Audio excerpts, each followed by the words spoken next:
Je vous présente Catherine Gourgoury, qui est joaillière de formation, avec laquelle j'ai fait mes études à la Haute École de Joaillerie.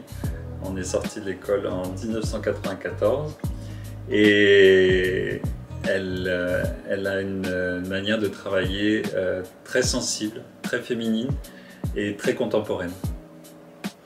Et moi je vous présente Frédéric, le faiseur d'or, qui pour moi allie la modernité et aussi le savoir-faire dans la tradition.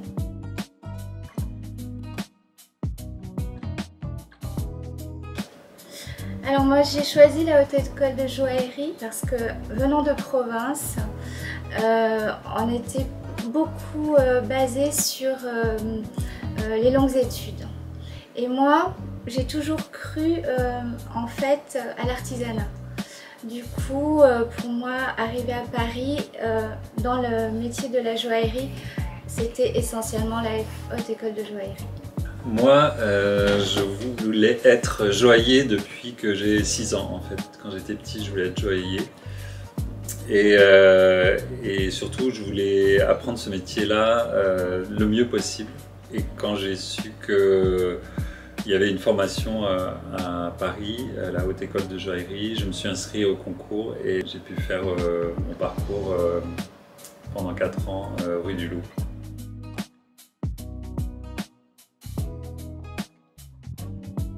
Pour moi, la Haute École de Joaillerie, c'est avant tout un lieu d'exigence et d'excellence.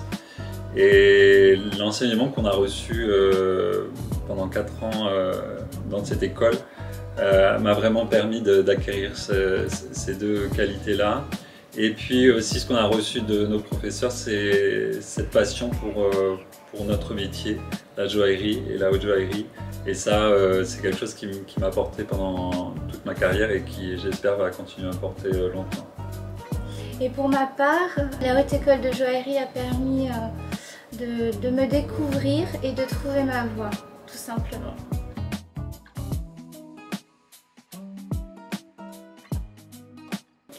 La joie des retrouvailles. Moi, on s'était un peu perdu de vue avec Catherine après la fin de notre CAP et du coup, il y a 5-6 ans, on a décidé de renouer contact et de partager un peu nos parcours. Et quand l'idée m'est venue de lancer ce projet, c'était comme une évidence que c'était avec Catherine que je voulais monter ce projet.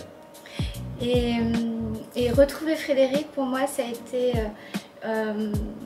vraiment un moment de nostalgie, de grande joie et de découvrir son parcours m'a fait un petit peu halluciner quand même. Et sinon, mis à part ça, en se redécouvrant, on a parlé de son projet et pour moi c'est vraiment un des projets de l'année. Et surtout, je pense que ce qui nous rapproche beaucoup, ce sont les valeurs qu'on partage sur l'entraide, la solidarité, le fait que voilà, on est là pour s'aider et c'est vraiment précieux.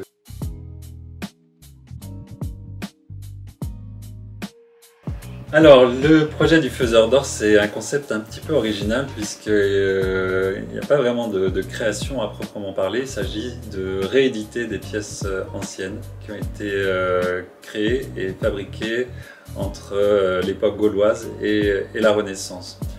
Donc, ma démarche, c'était d'aller puiser dans ce trésor un peu inépuisable de l'histoire de la joaillerie, de la bijouterie, et de retrouver les pièces qui aujourd'hui nous parlent et parlent à nos clients et à nos contemporains.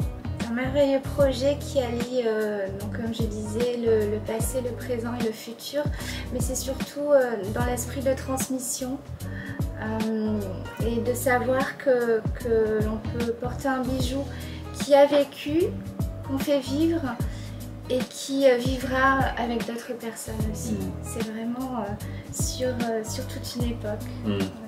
En fait, on est les héritiers d'un savoir-faire, on est les héritiers d'un patrimoine à qui il nous revient de le transmettre aux générations futures.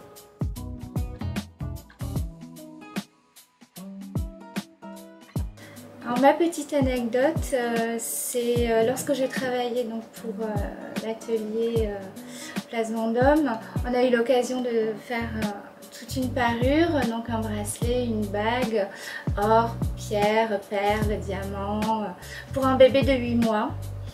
Donc c'était assez drôle et j'ai dû donc essayer toute la parure sur ma fille qui avait le même âge. Voilà.